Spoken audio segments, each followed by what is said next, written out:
وَالْفُلْكِ الَّتِي تَجْرِي فِي الْبَحْرِ۔ فلک کے عربی کی زبان کے اندر معنی ہوتے ہیں گھومنا، چکر لگانا، اور عام طور پر فلک کشتی کو کہتے ہیں، کشتی کو کہتے ہیں فلک، اور بحر کہتے ہیں سمندر کو، بحر سمندر کو کہتے ہیں۔ سمندر کتنے ہیں؟ 7، یہی پڑھا ہے ہم نے، ہے نا، یہی پڑھا ہے ہم نے۔ لیکن میں آپ کو بتاؤں، امام فخر الدین رازی رحمۃ اللہ تعالیٰ علیہ اور تفسیر عزیزی والے فرماتے ہیں سمندر 7 نہیں ہے، سمندر 5 ہے۔ بات طویل ہو جائے گی کیونکہ انہوں نے باقاعدہ پھر دلیلیں بھی پیش کی، انہوں نے کہا کہ 7 نہیں ہے، 5 ہے سمندر، سمندر 5 ہے۔ تو اللہ نے فرمایا وَالْفُلْكِ الَّتِي تَجْرِي فِي الْبَحْرِ، فرمایا کہ غور کرو نا ذرا کشتیوں کے اوپر کہ کس طرح کشتیاں سمندر کے اندر چل رہی ہوتی ہیں، کتنا پانی ہے لیکن کشتی کیسے چل رہی ہوتی ہے اس کے اوپر۔ یہ اللہ کی نشانی نہیں ہے تو کیا ہے یہ نشانی؟ اللہ فرماتا غور کرو۔ اچھا مجھے یہ بتائیں کشتی کا موجد کون ہے، فاؤنڈر کون ہے کشتی کا؟ جزاک اللہ خیر، حضرت نوح علیہ السلام، حضرت نوح علیہ السلام یہ کشتی کے فاؤنڈر تھے۔ سب سے پہلے جو کشتی بنائی تھی وہ حضرت نوح علیہ السلام نے بنائی تھی، اور سکھایا کس نے تھا؟ بذریعہ الہام، بذریعہ وحی یہ کشتی بنائی گئی تھی۔ اللہ کی طرف سے پیغام آیا کرتا تھا، وحی ہوا کرتی تھی، الہام ہوتا تھا، حضرت نوح علیہ السلام ویسے بناتے جاتے تھے کشتی۔ تو ذرا اندازہ کر لیں کہ یہ بھی اللہ تعالیٰ نے فرمایا وَالْفُلْكِ الَّتِي تَجْرِي فِي الْبَحْرِ۔ ذرا غور تو کرو کہ سمندر کے اندر جو کشتیاں چل رہی ہوتی ہیں، یعنی بھاری کشتیاں ہیں، پانی کتنا پتلا سا ہوتا ہے، اس پتلے سے پانی کے اوپر کیسے چل رہی ہوتی ہیں کشتیاں، اور ڈوبتی نہیں ہیں اس کے اندر۔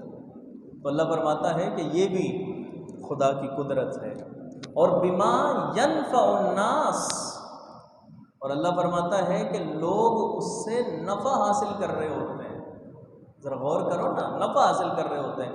آپ دیکھیں 1000 من، 1000 ٹن ان بڑے بڑے جہازوں کے اوپر سامان لاد کر اس سمندر کے اندر چلا رہے ہوتے ہیں پتلے پانی پر، ڈوبتا نہیں ہے، پھر بھی چل رہا ہوتا ہے۔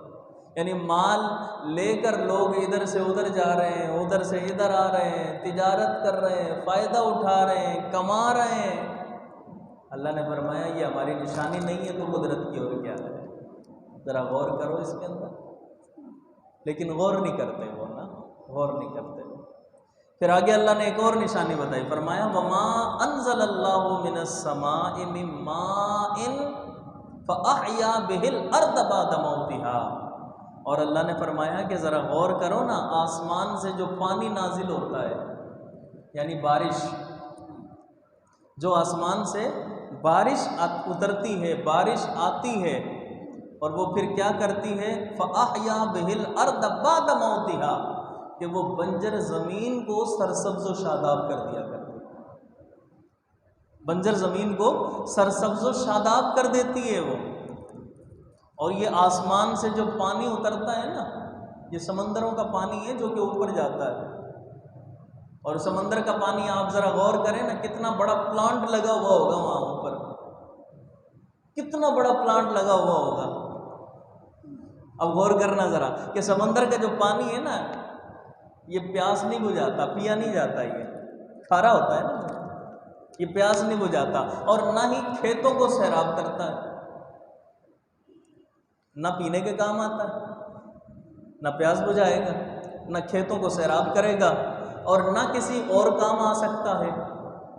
لیکن اللہ تبارک و تعالیٰ کی ذرا قدرت تو دیکھیے نا، بھاپ بن کر یہ اوپر اڑتا ہے اور وہاں پر یہ چلا جاتا ہے، اور پھر جب وہاں پر جاتا ہے، پھر یہ وہاں سے جب نازل ہوتا ہے، واپس اترتا ہے تو کھارا آتا ہے یا میٹھا بن کر آتا ہے؟ وہاں سے میٹھا ہوتا ہے نا، میٹھا بن کر آتا ہے۔ تو کس نے اس کو میٹھا کیا کھارے پانی کو؟ اس رب نے۔ ہے یا نہیں ہے میرے رب کی قدرت؟ ہے یا نہیں میرے رب کی قدرت؟ تو فرمایا کہ یہ بھی تو قدرت ہے، ذرا غور کرو نا اس کے اوپر۔ اور پھر کس طرح اس بھاپ کو جو بادلوں کی صورت کے اندر ہے، کس طرح اوپر روکا ہوا ہے، اس کو معلق کر رکھا ہے، گر نہیں رہی وہ۔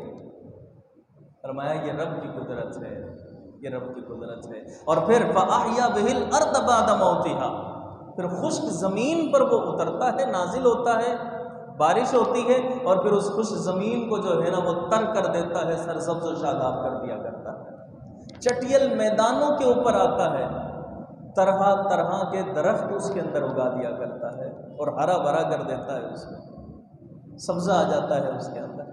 پھر آگے اللہ نے فرمایا وَبَثَّ فِيهَا مِن كُلِّ دَابَّةٍ، اور آگے اللہ تبارک و تعالیٰ نے فرمایا کہ پھر زندہ کیا اللہ تعالیٰ نے زمین کو اس کے ساتھ، اور ہر قسم کے جانور پھیلا دیے۔ جانوروں کا چارہ بھی بن جاتا ہے پھر وہاں سے، ان کے کھانے پینے کے لیے بھی چیزیں بن جاتی ہیں، ان کا گھاس پھوس بھی ہو جاتا ہے اس کا۔ اور پھر فرمایا کہ بارش سے زمین کا زندہ ہونا، ذرا غور کرنا، بارش سے زمین کا زندہ ہونا یہ قیامت میں دوبارہ زندہ ہونے کی بڑی بہترین دلیل ہے۔ جو سمجھتے ہیں نا کہ بس ایک دفعہ، مشرکین کا، کفار کا یہی عقیدہ تھا، بھئی ایک دفعہ بس جو زندگی ہے دنیاوی زندگی ہے، یہ ختم ہو گئی، بات ختم، پھر کوئی زندگی نہیں ملنی، انسان کی ہڈیاں جا کر زمین میں مل جائیں گی، گوشت مل جائے گا سارا زمین میں، تو کون ہے جو ان کو جدا کرے گا، الگ کرے گا؟ اب ذرا دیکھنا یہ دلیل۔ فرمایا کہ ذرا غور کرنا کہ یہ بارش کا زمین پر آنا اور زمین کو زندہ کرنا، خشک زمین ہے، بنجر زمین ہے، بارش کا قطرہ اوپر سے آیا، بارش گرتی رہی اس کے اوپر، اور اس زمین کے اندر سے گھاس پھوس نکل آئی، اس کو تر کر دیا، اس کو زندہ کر دیا۔ تو ذرا غور کرو یار کہ ایک بارش کا قطرہ یا بارش جب آسمان سے گرے تو خشک زمین کو، بے جان زمین کو جاندار کر سکتی ہے، تو پھر اسی طرح قیامت کے دن بھی جو سور پھونکا جائے گا، وہ سور بھی بے جان جسموں کے اندر جان ڈال دے گا، وہ بھی جان ڈال دے گا، وہ بھی ان کو زندہ کر دے گا۔ تو جب ایک بارش کر سکتی ہے یہ کام، تو پھر اللہ تعالیٰ نے جو ایک سلسلہ بنا رکھا ہے، تو وہاں پر ان کو دوبارہ زندہ کیا جا سکتا ہے۔ اللہ فرماتا ہے غور کرو ذرا اس کے اندر، تمہیں پتہ چل جائے گا کہ اللہ وحدہ لا شریک ہے۔ آگے پھر رب نے فرمایا وَتَصْرِيفِ الرِّيَاحِ وَالسَّحَابِ الْمُسَخَّرِ بَيْنَ السَّمَاءِ وَالْأَرْضِ، اور اسی طریقے سے ہواؤں کے بدلتے رہنے کا سسٹم جو ہے، ہواؤں کے بدلتے رہنے کا جو نظام ہے، اللہ تبارک و تعالیٰ نے فرمایا کہ یہ، اور پھر بادلوں میں جو پابند حکم ہو کر زمین اور آسمان کے درمیان معلق ہیں، وہ بادل گر نہیں رہے، آسمان پر بھی نہیں ملے ہوئے، نہ بالکل زمین پر ہیں، بلکہ ان کے درمیان معلق ہیں، گرتے نہیں ہیں۔ تو کس کے حکم سے ہے؟ وہ وحدہ لا شریک کے حکم سے، وہ اللہ ہے جو چلا رہا ہے یہ سسٹم، جو چلا رہا ہے یہ نظام۔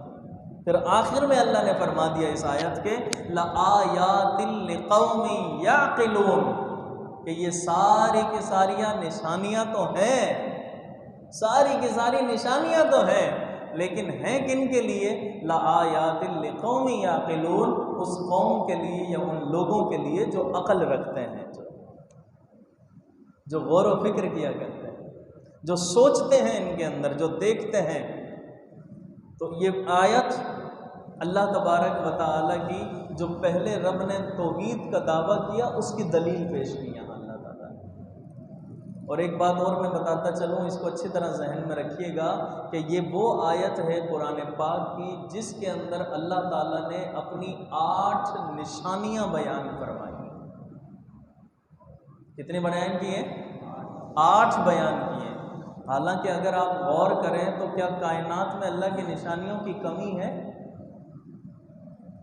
جدھر نگاہ اٹھا کر دیکھو رب کی کائنات کی نشانی ہے، رب کائنات، جدھر نگاہ اٹھا کر دیکھو نعمتیں اللہ تعالیٰ کی بے شمار، وَإِن تَعُدُّوا نِعْمَتَ اللَّهِ لَا تُحْصُوهَا۔ پھر اللہ نے ان کو کیوں بیان کیا؟ یہ 8 نشانیاں اللہ تعالیٰ نے کیوں بیان کی؟ اور وہ 8 نشانیاں کیا تھیں؟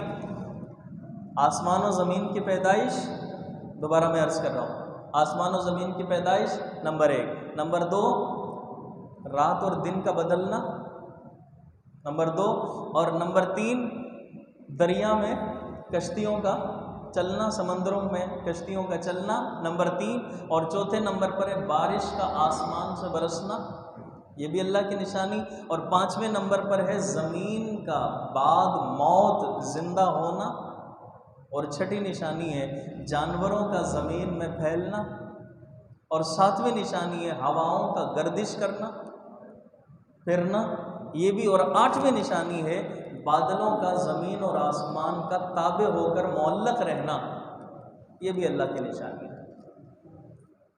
جب اتنی ساری کائنات کے اندر نشانیاں ہیں تو پھر اللہ نے صرف ان 8 کا ذکر آیت میں کیوں کیا؟ اس کی وجہ یہ ہے، جواب چھوٹا سا ایسے، وجہ یہ ہے اس کی کہ یہ اللہ کی نشانیاں بھی ہیں اور خالق کائنات کی نعمتیں بھی ہیں یہ بندے، اس لیے اللہ نے ان 8 کا ذکر فرمایا، اس لیے خالق کائنات نے خاص طور پر ان نشانیوں کا اللہ تبارک و تعالیٰ نے یہاں ذکر فرمایا۔ اس کے بعد اللہ تبارک و تعالیٰ نے فرمایا